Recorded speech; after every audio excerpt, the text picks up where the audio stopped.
Medical doctor, data scientist اور A I engineer Muhammad Jawad Noon Harvard Chan school میں پہلے پاکستانی طالب علم اسپیکر بن گئے۔ جواد نون نے پبلک ہیلتھ کی گریجویشن کی تقریب سے خطاب کیا۔ جواد نون کا تعلق بہاولپور سے ہے۔ I'd like to begin with the greeting that's deeply rooted in my faith, one that carries a universal message of peace, wellness, and prosperity for all. Assalamu alaikum. Peace be upon you.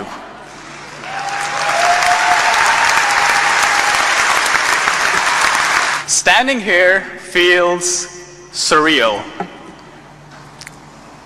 I come from Bahawalpur, a small city in Pakistan where the tallest building is shorter than Harvard's tuition bill.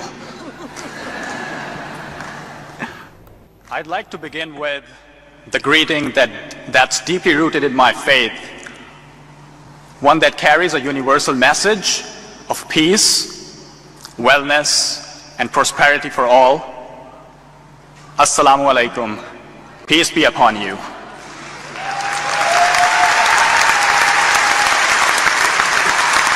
Standing here feels surreal. I come from Bahawalpur, a small city in Pakistan where the tallest building is shorter than Harvard's tuition bill.